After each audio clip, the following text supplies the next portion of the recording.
দর্শক, ইস্পাহানি মির্জাপুর চা মুক্ত মঞ্চ অনুষ্ঠানে আপনাদের সবাইকে স্বাগত জানাচ্ছি। আপনাদের সাথে আছি আমি মনজুর আল মতিন এবং আজকে আমাদের অতিথি doctor Asaduzzaman Ripon, vice chairman BNP. আপনাকে স্বাগত আমাদের এই অনুষ্ঠানে। প্রথমে অভিনন্দন জানাই, এত বিশাল সাফল্য আপনারা পেয়েছেন। আপনাকে ধন্যবাদ। এবং দীর্ঘ লড়াই, যখন ফ্যাসিস্ট আমলে এই টেলিভিশন চ্যানেলে বহুবার আপনি এসেছেন, কথা বলেছেন, আজকে বিপরীত চেয়ারটায় আপনাদের দলকে বসতে হচ্ছে। প্রশ্নগুলো এবারে আপনাদের দিকে অনেক বেশি আসবে স্বাভাবিকভাবেই, সেটা আসা উচিত এবং একটা অ্যাকাউন্টেবল থাকা উচিত। নিশ্চয়ই। আজকে সংবাদ সম্মেলনের প্রসঙ্গ থেকে আসতে চাই, জনাব তারেক রহমান অনেকগুলো প্রশ্নের উত্তর দিলেন, সেখানে ইঞ্জিনিয়ারিং হয়েছে কিনা এমন প্রশ্ন তার সামনে আসলো। সব মিলিয়ে যে স্বপ্ন আপনারা দেখাতে চাইছেন সেটা আসলে কেমন বাংলাদেশের স্বপ্ন, মোটা দাগে যদি শুরু করি? একটা চেঞ্জ হলো না দেশে, তো একটা চেঞ্জ হলো। চেঞ্জটা কেন? একটা ভালো নির্বাচন হতো না, গায়ের জোরে ক্ষমতায় থাকা মানুষের ভোটাধিকারকে অস্বীকার করা, তাই না? আপনি ডেমোক্রেসির নর্মস মানতেন না, আপনি বিচার বিভাগকে শ্যাটার করে দিলেন, প্রতিটি ইনস্টিটিউশনগুলোকে আপনি ভেঙে দুমড়ে মুছে ধ্বংস করে দিলেন। তো এইটার একটা পরিবর্তন তো মানুষ চেয়েছে। মানে রাষ্ট্রে, সমাজে, সরকারকে প্রশ্ন করতে তো হয়। যেমন আপনি বললেন যে এখন অনেক বেশি প্রশ্ন আসবে, উল্টো দিকে বসবেন। তো যে রাষ্ট্রে, সমাজে এবং সরকারকে প্রশ্ন করা যায় না, প্রশ্ন তোলা যায় না, সেটা কি একটা সরকার হলো, সেটা কি একটা সমাজ হলো, রাষ্ট্র হলো, একটা গণতান্ত্রিক রাষ্ট্র হলো না। তো ফাইন, একটা গণতান্ত্রিক রাষ্ট্রের অন্যতম শর্ত হচ্ছে রাষ্ট্রের নাগরিকেরা সরকারকে প্রশ্ন তুলতে পারবে, জিজ্ঞেস করতে পারবে এটা কেন এবং এটা কেন নয়। তো এই জায়গাটায় যে আমরা 5ই অগাস্টে দীর্ঘ বছর পর বছর, প্রায় 17 বছরটা লড়াইয়ের কালমিনেশনের চূড়ান্ত পরিণতি হলো, আমাদের ছেলেরা, মেয়েরা, আমাদের মায়েরা, বোনেরা কালেকটিভলি সবাই যার যার জায়গা থেকে একটা কর্তব্য জ্ঞান মনে করেছেন, এই কাজটি আমাকে করতে হবে, একটা গণতান্ত্রিক রাষ্ট্র বিনির্মাণের স্বপ্ন দেখেছিলেন। It is not a matter of case যে 300 লোকের একটা সেট পরিবর্তন হবে, ফিউ 30, 40 বা 50 পিপল যারা ক্যাবিনেটে থাকেন, এই সেটটা পরিবর্তন হয়ে যাবে, নট দ্যাট। এটা অথবা একটা অনুগত বিচারক ছিলেন বা বিচারপতি ছিলেন, তার জায়গায় আরেকটা অনুগত বিচারক বা বিচারপতি আসবে, সেটার জন্য না। অথবা আগে যেভাবে হাত কসলানো তেল মারা একটা মিডিয়া ছিল, ওইরকম আরেকটা মিডিয়া হোক, এখন সবাই বিএনপিকেও তেল মারবে, কসলাবে, এরকম একটা মিডিয়াও মানুষ দেখতে চায়নি। অর্থাৎ মানুষের এক স্বপ্ন জগতে তাদের একটা, এই দেশে একটা পরিবর্তন তারা দেখতে চেয়েছিলেন, তাদের একটা পরিবর্তিত বাংলাদেশের স্বপ্ন তারা দেখতেন। সেই পরিবর্তিত বাংলাদেশটা প্রেজেন্ট করাটাই হচ্ছে যে সরকারটি শপথ নেবেন তাদের দায়িত্ব। মানুষের যে প্রত্যাশা, আকাঙ্ক্ষা, সেই আকাঙ্ক্ষাকে বাস্তবায়ন করা, রূপদান করা। এখানে যেহেতু 2/3 সংখ্যাগরিষ্ঠতা নিয়ে আপনারা সংসদে আসছেন, সরকার গঠন করছেন, এর আগের দুইবারের 2/3 নিয়ে বেশ তিক্ত অভিজ্ঞতা আমাদের। বিএনপি যখন 2001-এ আসলো, তখন তত্ত্বাবধায়ক সরকার ব্যবস্থায় যিনি সাবেক বিদায়ী প্রধান বিচারপতিত্ব, সেটা নেতৃত্ব দেওয়ার কথা, সেই প্রধান বিচারপতির বয়স পরিবর্তন থেকে শুরু করে এরপরে ইয়াজউদ্দিন সরকার সহ পুরো ব্যাপারটা নিয়ে যেমন এক ধরনের তিক্ত অভিজ্ঞতা রয়েছে। এরপরে পুরোপুরি তত্ত্বাবধায়ক সরকার ব্যবস্থা বাতিল করলেন শেখ হাসিনা, সেখানেও 2/3 ক্ষমতা ছিল। বিএনপি আসলে এই 2/3 ক্ষমতার সদ্ব্যবহার করতে পারবে কিনা? নিঃসন্দেহে যাবতীয় ভালো কাজের জন্য, যাবতীয় ভালো যে বললাম যে মানুষের যে স্বপ্ন, প্রত্যাশা, যে আকাঙ্ক্ষা, এটা বাস্তবায়ন করার জন্য আমাদের অনেকগুলো সংস্কারের প্রয়োজন দেখা দেবে। এবং আমরা তো এই যে আন্দোলনের পরে যে আপনার সংস্কারের প্রস্তাব আসছে, যে জুলাই ভাবনার কথা আমরা বলি, এর আগে থেকেই তো আমাদের পার্টি 31 দফার একটা কর্মসূচি আমরা দিয়েছি। সুতরাং আমাদের এই 31 দফা কর্মসূচির মধ্যে কিন্তু অনেকগুলো সংস্কার, অনেকগুলি কিন্তু এখানে অলরেডি অ্যাকোমোডেটেড আছে। তো এগুলো বাস্তবায়ন করার জন্য তো আমার তো একটা বড় মাপের আপনার লাগবে, কি বলে, সংখ্যাগরিষ্ঠতা আমাদের হলো দরকার ছিল, এবং সেটা জনগণ দিয়েছেন। যেহেতু জনগণ এটা দিয়েছেন, এখন দায়িত্ব সেটাকে বাস্তবায়ন করার। যেমন আমি যদি এভাবে আপনাকে বলি, বাংলাদেশের কোনো মানুষ কি চেয়েছিল যে প্রধানমন্ত্রীর আপনার 10 বছর বেশি থাকা দরকার নেই, বা রাষ্ট্রপতির ক্ষমতার মেয়াদ কমানো উচিত? এটা কি কেউ বলেছিল? বলেনি। এটা তো বিএনপি নিজের থেকেই বলেছে যে রাষ্ট্রপতির ক্ষমতাটাকে রাষ্ট্রপতিকে আরও একটু এম্পাওয়ার করা দরকার। সংসদীয় ব্যবস্থায় রাষ্ট্রপতি সেভাবে এম্পাওয়ার থাকেন না, কিন্তু আমরা নিজেরাই বলেছি যে রাষ্ট্রপতির আরও ক্ষমতা, আরও কর্তৃত্ব, তার এখতিয়ার থাকা উচিত। এটা আমাদের নিজেদের তরফ থেকে বলছি। নোবডি আস্কড আস, আমাদের কেউ বলেনি। প্রধানমন্ত্রীর যে আপনার মেয়াদটা সেটাও কিন্তু লিমিট করার জন্য জনগণ কিন্তু আমাদের দাবি জানায় বা কোনো বিরোধী দলও বলেনি, কিন্তু আমরা নিজেদের তাগিদ থেকে কিন্তু আমরা বলেছি it should be limited for 2 terms, সর্বোচ্চ মানে 10 বছর, এটা আমরা বলেছি। তাহলে এই যে ভাবনাগুলোর কথা বলেন, তো আমরা সউদ্যোগে মানে নিজেরা যেচে মানে স্বতঃস্ফূর্তভাবে আমরা কথাগুলো বলেছি। তো সুতরাং এইগুলো তো শুধু কথার কথা না, এটাকে আপনি ইমপ্লিমেন্ট করতে গেলে আপনার সংবিধান সংস্কারের প্রয়োজন দেখা দেবে। তো সংবিধান সংস্কার করতে হলে আপনার 2/3 মেজরিটি এটা নিঃসন্দেহে আমাদেরকে অনেকটা ফ্যাসিলিটেট করবে আমাদেরকে এই কাজটা করতে। আপনি যে কথাটি বলেছেন যে আমরা 2/3 মেজরিটি পাওয়ার পরে আমরা এটা খুব পজিটিভলি যাব না, আপনি যে অতীতের অভিজ্ঞতার কথা বললেন, যে নিঃসন্দেহে না। আমাদের নেতা, আমাদের পার্টি চেয়ারম্যান তারেক রহমান কিন্তু জাতির উদ্দেশ্যে যখন ভাষণ দিয়েছেন নির্বাচনের ইমিডিয়েট আগ দিয়ে, তখন কিন্তু তিনি বলেছেন যে আমাদের সরকার পরিচালনায়, দল পরিচালনা করতে যে আমাদের যদি কিছু ভ্রান্তি থেকে থাকে, আমাদের কিছু যদি দায় থেকে থাকে, কিছু ভুল থেকে থাকে, সেটার জন্য কিন্তু তিনি দলের পক্ষ থেকে এবং বিগত সরকারের পক্ষ থেকে তিনি কিন্তু মার্জনা চেয়েছেন, ক্ষমা চেয়েছেন। তো এটা তো একটা ম্যাগনামিটি, এটা প্রকাশ্যে তিনি সেটা চাইতে পেরেছেন, সেই সৎসাহসটা ছিল। আচ্ছা, আরেকটা কথা আমি আপনাকে না বলে পারছি না, এই কথাটা আজকে না বললেও চলতো। মানে বিষয়টা হচ্ছে যে এখন তো already we have form the government. আপনি দেখুন যে এই যে আপনি নিজেও প্রশ্নটা তুললেন যে বিচারপতির বয়স বাড়ানো, আমরা লজিক্যালি মানে আপনি তখনকার সময় মনে করতে আমরা ইচ্ছাকৃতভাবে এটা করেছি, কিন্তু আজকে তো আমার এই ব্যাখ্যা না দিলেও চলবে। তখন সরকারি চাকুরিতে বয়সসীমা ছিল 57। আপনি নিজে আইন অঙ্গনের লোক, আপনি জানবেন আমাদের বিচারকরা মানে উচ্চ আদালতে যারা নিয়োগপ্রাপ্ত হন, এটা আপনাকে তো আমার বলার দরকার না, আপনি তো নিজেই অঙ্গনের লোক। যারা জানেন না, আমার দর্শকদের উদ্দেশ্যে বলতে চাই, দুটো পদ্ধতিতে মানে উচ্চ আদালতে বিচারক নিয়োগ হয়। একটা আছে যারা মানে জুডিশিয়ারি থেকে যারা আসেন, জুডিশিয়াল সার্ভিস থেকে যারা আসেন, ডিস্ট্রিক্ট জাজ থেকে অনেক দীর্ঘ দায়িত্ব পালন করার পরে তারা হাইকোর্টে জয়েন করেন অ্যাজ জাজ। আরেকজন আছেন যে উচ্চ আদালতে যাদের 10 বছরের যদি আপনার মানে ওয়ার্কিং এক্সপেরিয়েন্স যাদের আছেন তারা আসেন।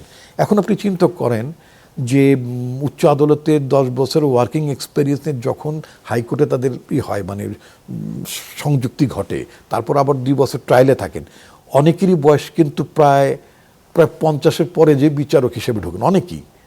আবার যারা মানে জুডিশিয়াল সার্ভিস থেকে যারা আসেন তারা তো অনেকে 55-56 বয়সের আগে তো ঢুকতেই পারেন না। এটাই এক দীর্ঘদিনের চল ছিল যে মনে করা হতো যে 50 বছর বয়স না হলে আসলে উচ্চ আদালতের বিচারক হওয়ার যোগ্যতাই হয় না। তো ফলে যেটা দেখা গেল, তিনি ঢোকার কয়েকদিন পরেই যদি 57 থাকতো তাহলে তখন 65 ছিল সংবিধান অনুযায়ী। হ্যাঁ, তাহলে এটা কমে যাবে, মানে তিনি সার্ভ করতে পারবেন। তখন গভর্নমেন্ট চিন্তা করলেন যে আমরা একটা কাজ করি, 57 যেহেতু গভর্নমেন্টের মানে সিভিল সার্ভিসের রিটায়ারমেন্টের টাইম, এটাকে জাস্ট আমরা মানে একটা গাণিতিকভাবে এটাকে 10 ইয়ার্স করে দিই। 57 ওখানে 67, এটা 2 বছর বাড়লো 65 থেকে 67। আমি তো মনে করি 70 হওয়া উচিত। এখন আমি মনে করি 70 হওয়া উচিত, নো ম্যাটার হোয়াট। তারপরে মূল বিতর্কের জায়গাটা বোধহয় ছিল যে যেহেতু প্রধান বিচারপতি নিয়ে বিতর্ক তৈরি হলো, তারপরে তত্ত্বাবধায়ক সরকার প্রধান নির্বাচনের আরো বেশ কয়েকটি ধাপ ছিল, সেই সবগুলো ধাপ অতিক্রম করে ইয়াজউদ্দিনকে দিয়ে সরকার গঠন করা। ওটা আপনি বলতে পারেন, কিন্তু আপনি এটা নিয়ে বিতর্ক ব্যাপার ছিল না। এই কারণে যদি এতই খারাপ হতো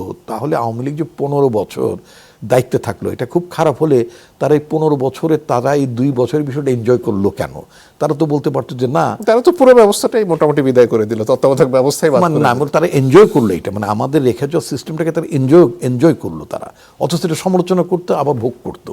মানে কত বড় ডাবল স্ট্যান্ডার্ড আপনি জাস্ট চিন্তা করেন।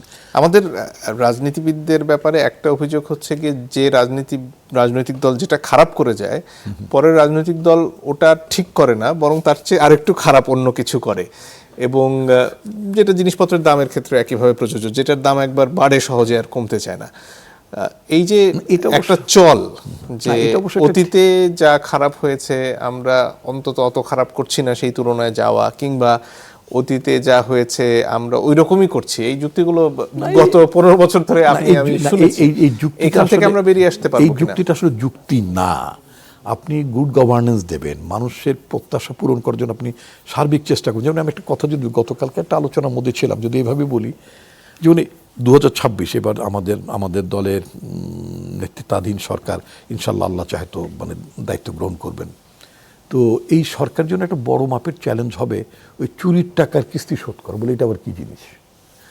চুরির টাকার কিস্তি চুরি করলো আরেকজন, কিস্তি শোধ করতে হবে আমাকে, যে এই যে মেগা প্রজেক্টের নামে এই যে আপনার রাষ্ট্রের ব্যয় বাড়িয়ে দিল, তাই না? এখন সেই টাকাগুলো তো আলটিমেটলি আপনার শোধ করতে, আপনি যেখান থেকে নেন না কেন শোধ তো করতে হবে। শোধটা তো দেশকে করতে হবে, দেশ পরিচালনায় যিনি থাকুন দায়িত্বটা ম্যানেজমেন্টটা তো তার উপরে পড়লো। তো এটা একটা চমৎকার মানে বিষয় হচ্ছে, চুরি করলো একজন, কিস্তি শোধ করতে হবে আরেকজনকে এসে, তাই না? তো এই ধরনের একটা তো চাপের মধ্যে তো আমরা মানে আছি। তো আমি এটা বলবো না যে মানে আগের চেয়ে আমি মানে কি করব বা এগুলো এক্সপ্লানেশন না। বেটার ম্যানেজমেন্ট, বেটার ডেলিভারি, তাই না? আমাদের জন্য অনেকগুলো চ্যালেঞ্জ থাকবে সামনে, সেজন্য অনেক বেটার ম্যানেজমেন্টে যেতে হবে, বেটার আপনার এফিকেসির কথা চিন্তা করতে হবে, বেটার গভর্নেন্সের কথা চিন্তা করতে হবে।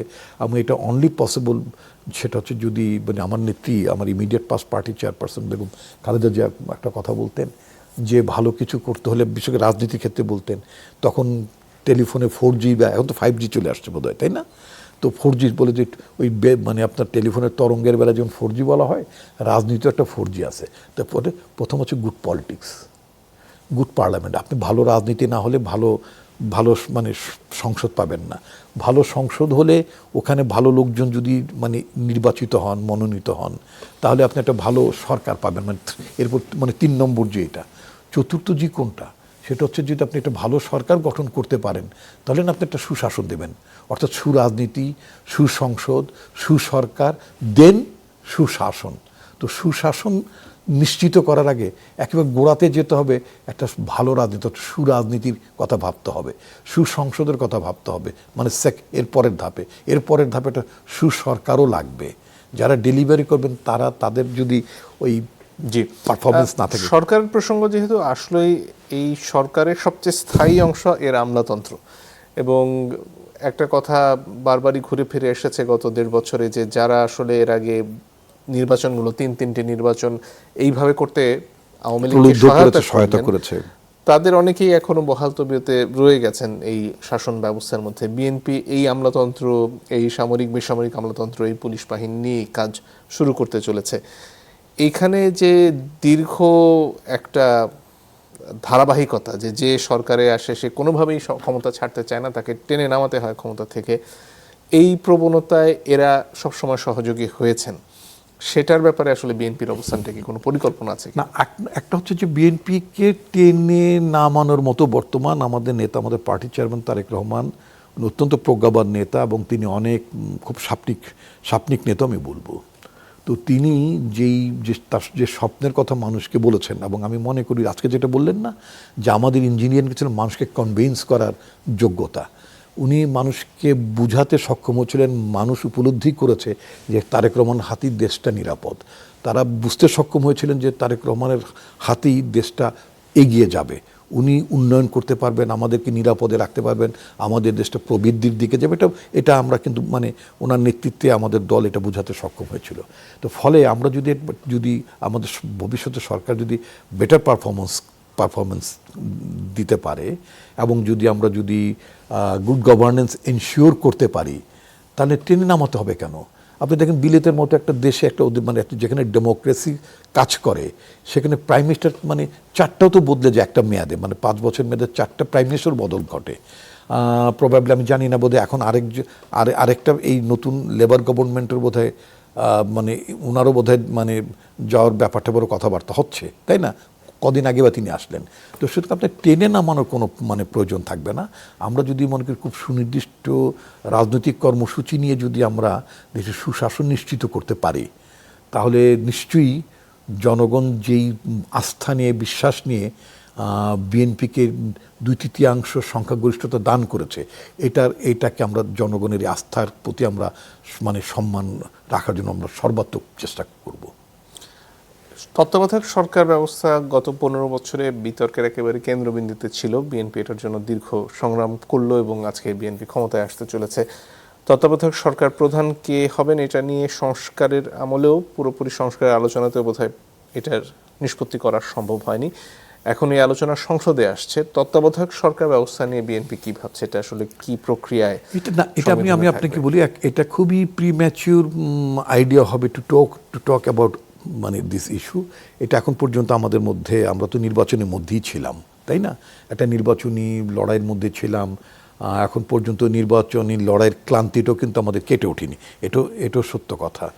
তো নিশ্চয়ই আমরা যেটা মনে করব যে মানে তত্ত্বাবধায়ক সরকার নিয়ে যে সমস্ত ইস্যুতে বিতর্ক ছিল বা বিতর্ক হতে পারে, সার্টেনলি আমরা ওই বিষয়গুলোকে এড়িয়ে যাব এবং আমরা একটা মানে নানা শ্রেণী পেশার মানুষ, রাজনৈতিক দলগুলো সবাইকে নিয়েই আমরা একটা কনসেনসাসে পৌঁছার চেষ্টা করব। কারণ নির্বাচনটা যদি জনগণের জন্য যদি হয়, সরকারটা যদি দেশের জনগণের জন্য হয়, দেশের জন্য যদি হয়, কারণ আমাদের পার্টির মেইন মোটো, আমাদের পার্টির চেয়ারম্যান যেটা নির্ধারণ করেছেন যে সবার আগে বাংলাদেশ, আমার আগে আমরা। তো যেখানে আমার আগে আমরা যখন হই এবং সবার আগে যখন দেশটা আসে, তখন তো আমার এই ক্ষমতাকে কুক্ষিগত করে রাখার, যে শেখ হাসিনার যে উদাহরণটা টানলেন, ঠিক এইভাবে তো আমার মানে কুক্ষিগত করে রাখার ব্যাপার থাকবে না।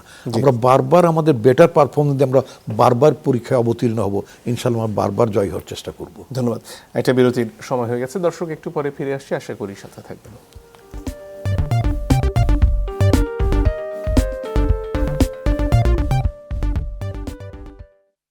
একটা চিন্তার কারণ, মুন্সিগঞ্জেরই মধ্যে একজন নিহত হয়েছেন, যিনি বিএনপিরই বিদ্রোহী প্রার্থীর সমর্থক। এর বাইরেও জামাত ইসলামের তরফ থেকে অনেক জায়গায় সহিংসতার অভিযোগ পর্যন্ত করা হচ্ছে। নির্বাচনী সহিংসতা আসলে দল হিসেবে নিয়ন্ত্রণে আনতে বিএনপি কি করছে? ধন্যবাদ। এটা তো আসলে দলীয় বিষয় না, এটা বিচ্ছিন্নভাবে দেখা গেল যে পাড়ায় মহল্লে অনেকের ব্যক্তিগত বিরোধ থাকে, ক্যাম্পেইন করতে যে বিরোধ থাকে, আত্মীয় স্বজনদের মধ্যে বিরোধ থাকে, এটা খুব বিচ্ছিন্ন। এটাকে আমি রাজনৈতিকভাবে বিবেচনা করি না, এটা খুব বিচ্ছিন্ন ঘটনা। আপনি যেমন যদি আমি এভাবে বলি, আপনার নরসিংদী 2 আসনই বোধ হয় এনসিপির প্রার্থী ছিলেন সারোয়ার বলে এক ভদ্রলোক ছিলেন, তিনি কমপ্লেন করেছেন জামাত তাদের সাথে বিট্রে করেছে। তো 30 আসনে যেখানে এনসিপি ছিল, সেখানে এনসিপির অনেকেই মনে করেন যে মানে জামাতের লোকরা তাদেরকে ঠিক সেইভাবে সাপোর্ট করেনি। আবার জামাতের লোকেরা অনেক জায়গায় মনে করছেন যে এনসিপিকে তারা জুলাই যোদ্ধা হিসেবে যেইভাবে মানে তাদেরকে একটা শক্তির অংশ মনে করতেন, তারা তাদের জন্য ঠিকমতো মাঠে নামেনি। এই ধরনের পারস্পরিক সন্দেহ, অবিশ্বাস বা বিশ্বাসঘাতকতা, মানে যে বিট্রে মানে করার কথা, এই ধরনের ব্যাপার ছিল। সবটাই যে বিএনপির জন্য হচ্ছে তা না। এটা মুন্সিগঞ্জে তো বিএনপির একজন কর্মী মারা গেলেন, ওখানে কি হয়েছিল? এটা খুবই না, ওটা ওই ধরনের একটা উত্তেজনা ওখানে আগে থেকেই ছিল আপনার, মানে বিদ্রোহী প্রার্থীর সাথে ওখানে, এবং যিনি মনোনীত প্রার্থীর সমর্থকদের মধ্যে একটা উত্তেজনা ছিল না তা বলা যাবে, শুরু থেকেই উত্তেজনা ছিল। আর ওই এলাকাটি আসলে একটু এমনি সংঘাতপ্রবণ আমার কাছে মনে হয়েছে অনেক সময়, মানে বিভিন্ন সময় যে পত্রপত্রিকা নিউজের একসাথে কিছু মানে খুব মানে এর একটু ক্যাওটিক মানে ইয়ের দিকে থাকেন তারা। তো এই ঘটনাগুলো মানে কন্টেইন করা দরকার। সেনাবাহিনী অলরেডি ওখানে ইন্টারফেয়ার করেছেন। আমার দল হিসেবে কি কোনো পদক্ষেপ নেওয়া দল হিসেবে না, দল ওখানে আরেকটা ভেরি ইন্টারেস্টিং ফেনোমেন হচ্ছে, ওখানে আমাদের কিছুটা ডিসিপ্লিনের সমস্যা ছিল বা আছে। যেমন ধরুন আমাদের যিনি কনভেনার তো অসুস্থ, তিনি দীর্ঘদিন মানে বাইরে আছেন, মানে অর্থাৎ দেশেই নাই, মানে ক্রিটিক্যালি তিনি ইল। আর মেম্বার সেক্রেটারি তিনি বিদ্রোহী প্রার্থী হয়েছেন ওই জেলাতে। তারপরে আবার ওনার অনুসারী যারা ওই আহ্বায়ক কমিটির যারা ছিলেন, many of them already expelled হয়েছেন পার্টিতে। ফলে ওখানকার কমিটিটা আমাদের ভার্চুয়ালি খুব ভেরি ডিসফাংশনাল মানে অবস্থায় মুন্সিগঞ্জ জেলা আছে। ফলে ওখানে পার্টির নিয়ন্ত্রণ বা পার্টির কর্তৃত্ব এটা অলমোস্ট নাই, মানে ওখানে আমাদের মানে পার্টি কমিটি কাজ করছে না। এটা একটা মানে আপনার মানে কিছুটা আপনি যেটা, তাহলে কি দল হিসেবে নিজেদের পুনর্গঠন একটা বড় চ্যালেঞ্জ বিএনপির জন্য এই সময়? না, আমি ওই জেলাতে ওই সমস্যা করুন, যেহেতু আহ্বায়ক অসুস্থ, সেকেন্ড ম্যান যিনি মেম্বার সেক্রেটারি তিনি বিদ্রোহ করেছেন, অর্থাৎ তিনি বিদ্রোহী প্রার্থী হয়েছেন। এটা খুব ইন্ডিভিজুয়াল একটা সিঙ্গেল কেস, ওটা একটা সিঙ্গেল কেস। বাট অন্য থানাতে আবার কোনো সমস্যা নেই, ওটা শুধুমাত্র একেবারে একটা নির্দিষ্ট এরিয়াতেই ওই জেলাতে যে আরও বাকি যে আপনার গোটাচারি থানা যেটা আছে সেখানে কোনো সমস্যা নাই, অন্য ইউনিটগুলো তো কোনো সমস্যা নেই। এটা শুধুমাত্র ওই নির্বাচনের দাঁড়ানোর বা বিদ্রোহ করার কারণে এখানে ঘটনাটা, আই থিঙ্ক এটা সেটেলড হয়ে যাবে খুব তাড়াতাড়ি। মোট 40টির মতো ঘটনার কথা গণমাধ্যমে দেখছিলাম নির্বাচনী সহিংসতার।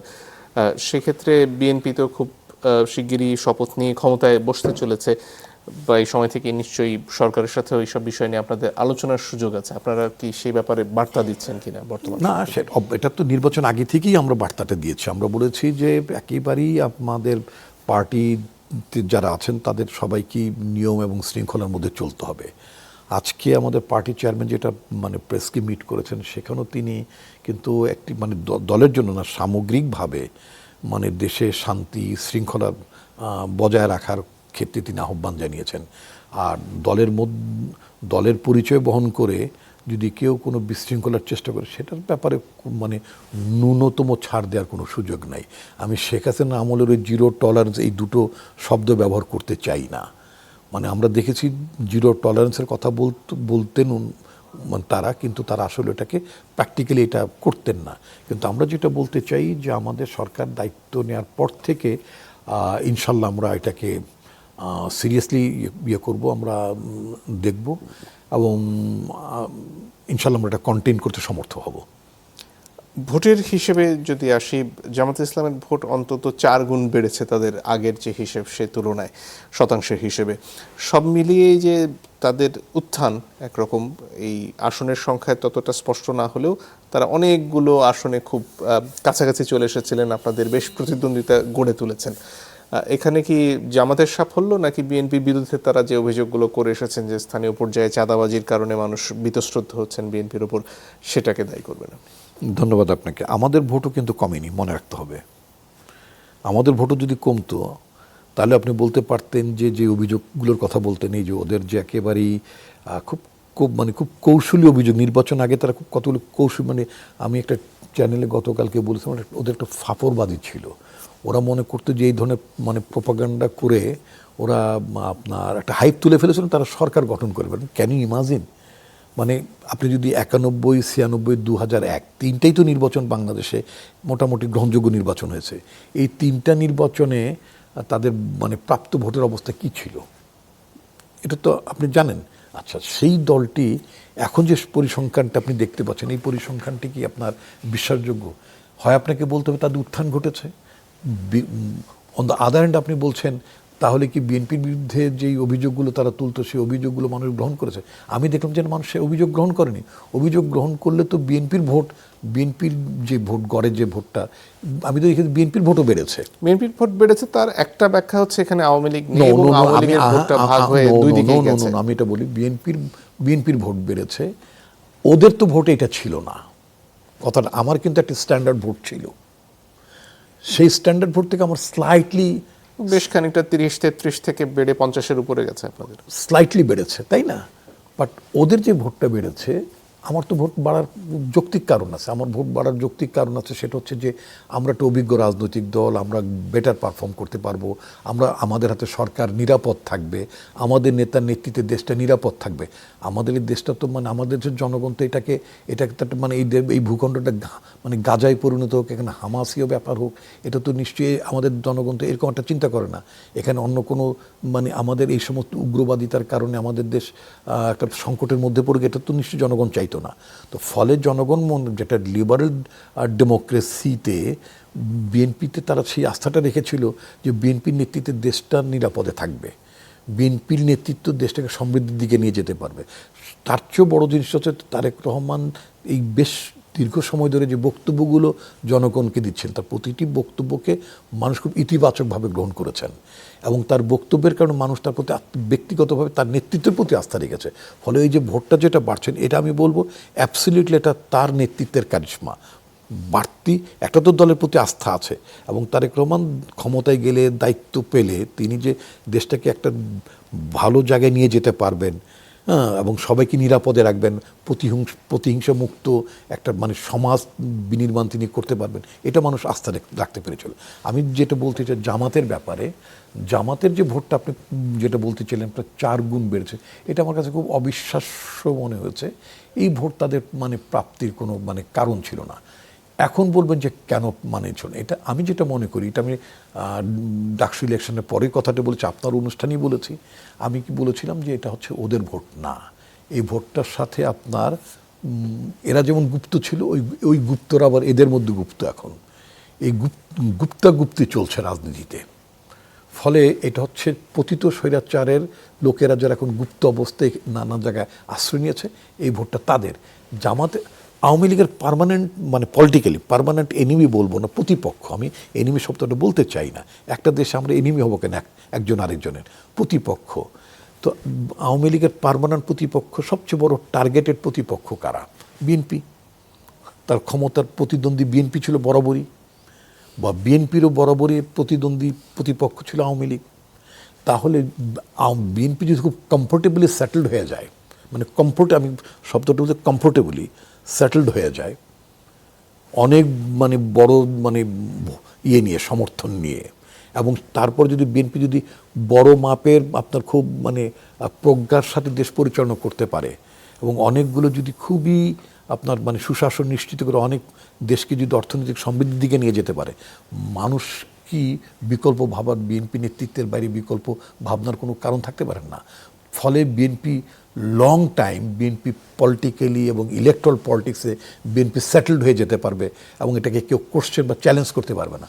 সেজন্য বিএনপিকে আওয়ামী লীগ ওপারে থেকে, মানে ওপারে বলতে বোঝাচ্ছি ভারতে থেকে, নিশ্চয়ই তারা চায়নি যে তার পার্মানেন্ট রাজনৈতিক প্রতিপক্ষকে এতটা কমফোর্টেবিলিটির মধ্যে তারা থাকবে।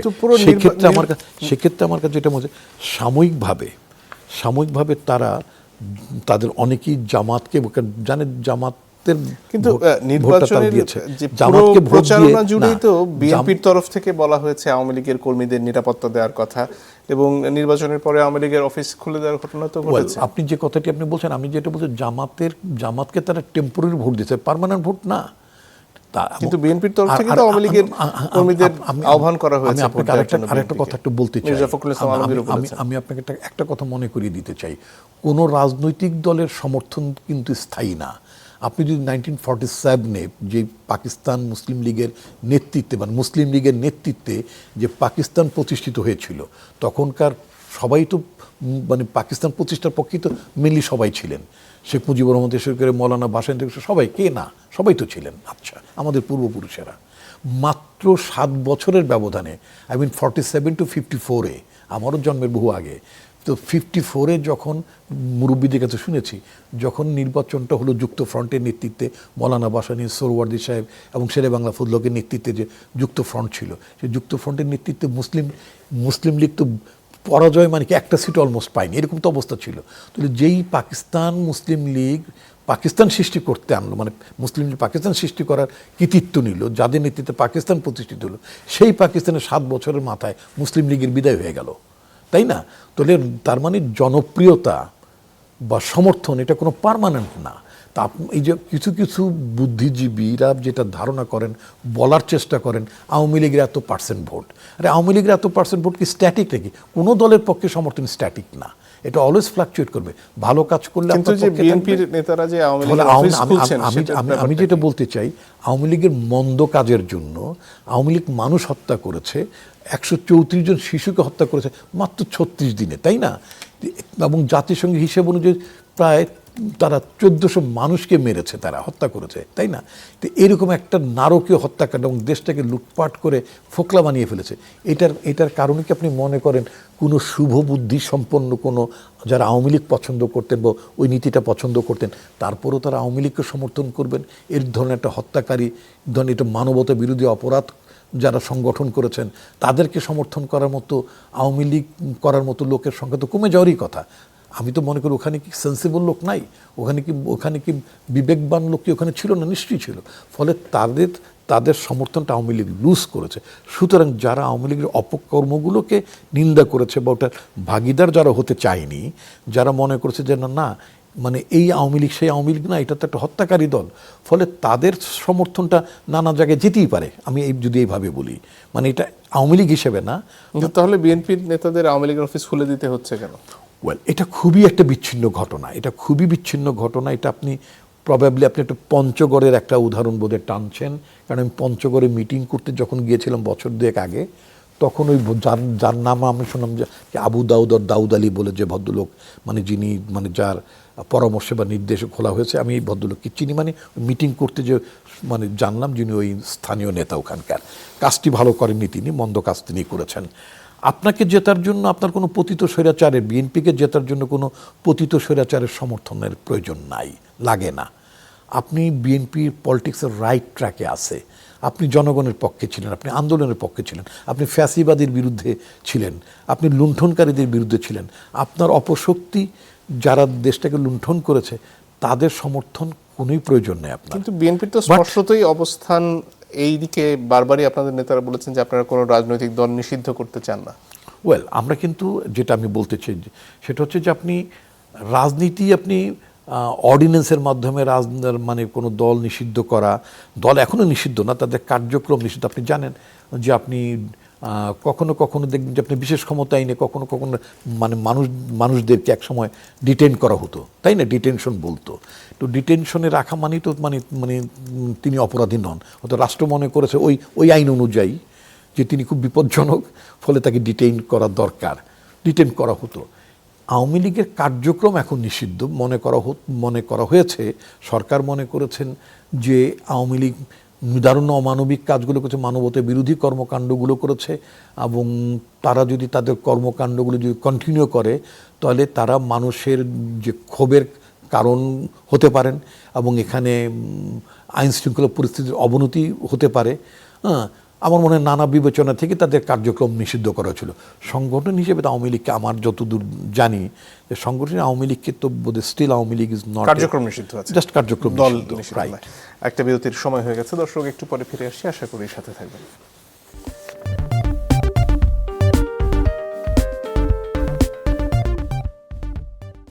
দর্শক, আপনারা দেখছেন ইস্পাহানি মির্জাপুর চা মুক্ত মঞ্চ। আমরা আছি ডক্টর রিপন আপনার কাছে। শেষের দিকে চলে এসেছি। এই মুহূর্তে একটা বড় প্রশ্ন হচ্ছে, হ্যাঁ ভোট যেহেতু জয়ী হয়েছে, সেখানে বেশ কিছু ব্যাপারে বিএনপির নোট অফ ডিসেন্ট আছে, আপনার ইশতেহারেও সেটি স্পষ্ট করেছে, রাইট। সেই ক্ষেত্রে একটা বড় বিতর্কের জায়গা হবে উচ্চ কক্ষে আসলে পিয়ার থাকবে কিনা, আনুপাতিকভাবে কি সেখানে সদস্যরা নির্বাচিত হবেন নাকি নিম্ন কক্ষের সংসদ সদস্যের সংখ্যার অনুপাতে হবে? ওয়েল, আমাদের পার্টি পজিশনটা যেটা আমাদের পার্টি ম্যানিফেস্টো, একটা পলিটিক্যাল পার্টি তো ইলেকশন করে আপনার তার ম্যানিফেস্টো অনুযায়ী। আমি তো আমার ভোটারদের কাছে তো আমাদের অঙ্গীকার, আমাদের প্রতিশ্রুতি, আমাদের স্বপ্ন পরিকল্পনা সবই তো আমরা তুলে ধরেছি। এবং সেখানে আমরা কি বলেছি, যে আমরা বলেছি যে আমরা ওই আপনার জুলাই অধ্যাদেশ বা জুলাই সনদের ক্ষেত্রে আমরা যে সমস্ত অঙ্গীকারগুলো করেছি সেগুলো আমরা অক্ষরে অক্ষরে বাস্তবায়ন করব।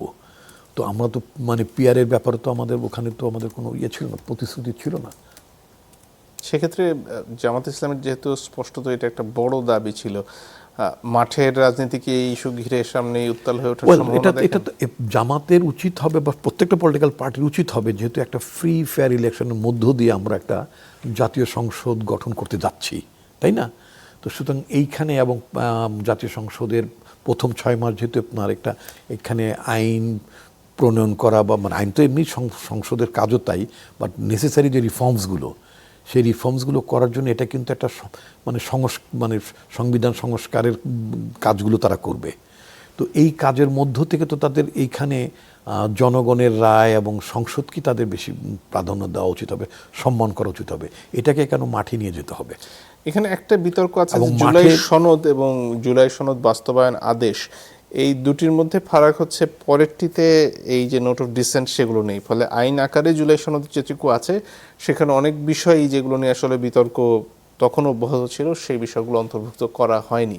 সেক্ষেত্রে এই যে বাস্তবায়ন আদেশ, সেটির অবস্থাটা কি দাঁড়াচ্ছে, সেটি কি আপনারা মেনে চলবেন? পার্লামেন্ট কি সভরেন না? সংবিধান সর্বোচ্চ আইন, তাই না? তাহলে সেই সংবিধানটা তৈরি করে কারা? কনস্টিটিউয়েন্ট অ্যাসেম্বলি, সংবিধান সভা, রাইট। তারা সেটা করেছেন এবং সেটাকে আফোল্ড করে পার্লামেন্ট। আচ্ছা, সংবিধান অনুযায়ী চলতে তারা বাধ্য। তো সুতরাং আমরা তো মনে করব যে আমরা মানে সংবিধান অনুযায়ী আমরা চলতে চাইব, মানে চলবো। তো সেক্ষেত্রে এটাকে কোনোভাবেই আপনার এই রাস্তার মানে হুমকি দিয়ে, আপনি নির্বাচিত হলেন মাত্র সেই দিন, এখনই কেন আপনি মানে রাস্তায় নামার হুমকি দেবেন, চাপটা কেন সৃষ্টি করবেন? আপনি জনগণের রায়, জনগণ তো এইটার ভিত্তিতেই বিএনপিকে সাপোর্ট করেছে, অথবা জনগণ আপনার বিষয়টি যদি তারা সমর্থনই করতো তাহলে তো এই 2/3 মেজরিটি আপনি পেতে পারতেন। এটা তো জামাতকে বুঝতে হবে। একেবারে শেষের দিকে মন্ত্রিসভা ছোট হতে চলেছে, সেটা নিয়ে আজকে সংবাদ প্রকাশ করেছে দৈনিক মানবজমিন। মন্ত্রিসভার চেহারাটা আসলে কি হতে পারে, রাষ্ট্রপতি কে হবেন, এগুলো নিয়ে বিস্তর আলোচনা চলছে। ধারণা দিতে পারেন কিনা কোনো? ধন্যবাদ আপনাকে। আসলে দেখুন, আমাদের পার্টিতে যদি এভাবে যদি বলি, আমরা তো 91 সালে যখন আমরা গভর্নমেন্ট ফর্ম করলাম তখন কিন্তু আমরা একজন পলিটিশিয়ানকে আমরা প্রেসিডেন্ট করেছিলাম, আব্দুর রহমান বিশ্বাস। আপনার নিশ্চয়ই আপনার মনে আছে আব্দুর রহমান সাহেবের মানে ওনার মেয়াদ শেষ হয়ে যাওয়ার পরে যখন আমরা এর পরের বার যখন আমরা মানে দায়িত্বে আসলাম 2001-এ আমরা কিন্তু আবারও একজন রাজনীতিককে আমরা নির্বাচিত করেছি প্রেসিডেন্ট হিসেবে। বিএনপির কিন্তু একটা মোটামুটি বলা যেতে পারে 91 সালের পর সংসদীয় গণতান্ত্রিক ব্যবস্থায় যখন আমরা ট্রান্সফর্মড হলো আমাদের মানে সরকারি ব্যবস্থা, তারপর থেকে বিএনপি সবসময় পলিটিক্যাল লিডার মানে দলীয় নেতাদের মধ্য থেকেই মোটামুটি আপনার প্রেসিডেন্ট মনোনয়নের ক্ষেত্রে অগ্রাধিকার দিয়ে এসেছে। আমার ধারণা যদি এগুলো এখন পর্যন্ত খুবই প্র্যাকটিক্যাল না, কারণ এখন জাস্ট বললাম যে আমরা নির্বাচন শেষ করে আমরা এখন আমাদের ক্লান্তিটাই মানে কাটেনি। আগে পার্লামেন্টের মানে সংসদ সদস্যরা মঙ্গলবার দিন শপথ নেওয়ার পরে সরকার গঠন হোক, তারপরে নিঃসন্দেহে আপনার মানে প্রেসিডেন্টের শপথ নিয়ে বিস্তর কথা হচ্ছে। সচরাচর এখনকার যে সাংবিধানিক বিধান তাতে স্পিকারের নামটি চলে আসছে সামনে। স্পিকার যদি অপারগ হন সেক্ষেত্রে এখন কি হতে চলেছে?